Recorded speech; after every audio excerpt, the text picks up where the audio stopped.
Bonjour à tous, c'est Passion Cinéma. Alors on se retrouve pour une petite vidéo avis, présentation. Donc sur SOS Fantôme, la chasse est ouverte. Donc bon, vous pouvez voir, version longue et également la version cinéma. Donc j'avais eu dans mon petit collector. Donc je vous montre un peu la boîte. Hop, le petit fourreau carton, voilà, avec les bonus, les version longue inédite du film, bêtisier, les prises alternatives, les 4 scènes supprimées. Donc excellent. Franchement, les scènes qui aurait dû y avoir sont plutôt pas mal. Donc hop, ça se déroule comme ceci. On va mettre ça sur le côté. Voilà. Donc on va l'ouvrir. Là, vous avez le CD que j'ai déjà regardé. Ici, vous avez en premier, hop, ça une petite publicité. Voilà. Et ici, vous avez ça pour... alors prenez-le, le code, je vous l'offre. Pour la version digitale, donc ordinateur, tablette, smartphone.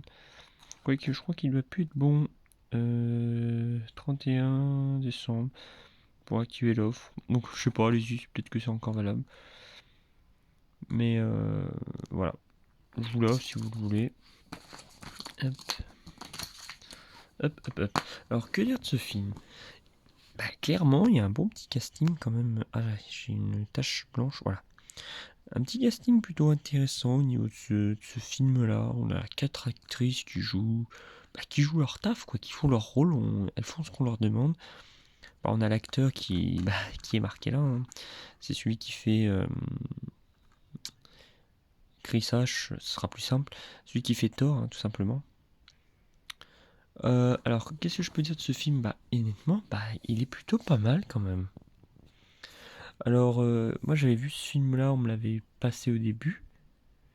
Après, je l'avais pas revu. Clairement, je l'avais pas revu. Après, il est passé sur Netflix, donc je l'avais revu sur Netflix.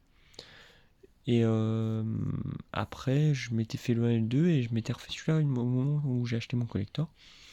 Bah, je dois dire qu'en l'ayant revu 2-3 fois, j'ai vachement apprécié. Clairement, on est sur un œil neuf et je trouve que ça fait quand même plaisir parce que je suis d'accord que les anciens sont bien, mais on sent cette vieillacité, je sais même pas si ça se dit vieillacité, voilà, je dois inventer des mots, qui sont quand même, enfin je dis pas qu'ils ont mal vieilli, mais voilà, c'est plus pareil. Là, on est sur une partie un peu plus moderne et c'est assez intéressant. Alors, il y a des gens qui n'ont pas aimé du fait que c'était une équipe de filles. Et clairement, qu'est-ce que ça fait que ça soit une équipe de filles? Pourquoi on pourrait pas en faire un avec une équipe de filles? Moi, ça m'a pas du tout dérangé, j'ai adoré. Même, je me dis, pourquoi pas faire un 2, moi je serais preneur.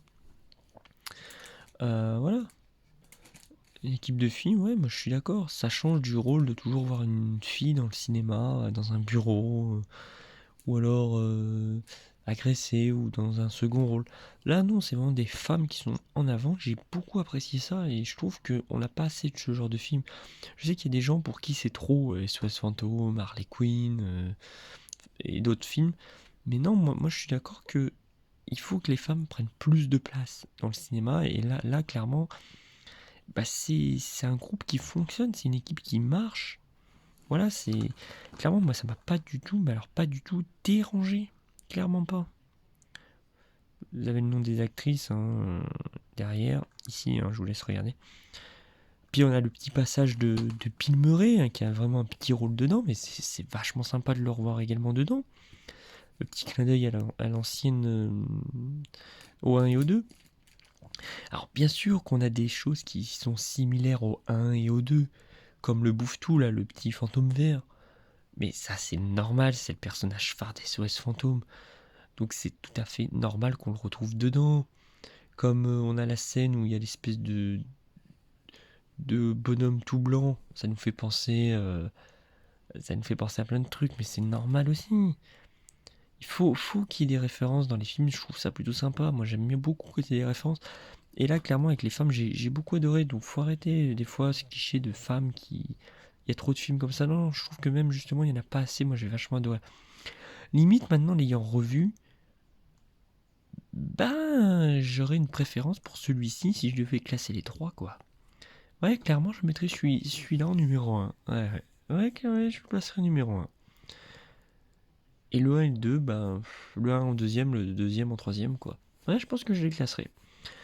Je ne dis pas que les deux autres sont mauvais, attention. Mais je pense qu'il faut vivre avec son temps. Je pense que, bon, notre génération, les générations d'avant aussi ont connu cette version-là.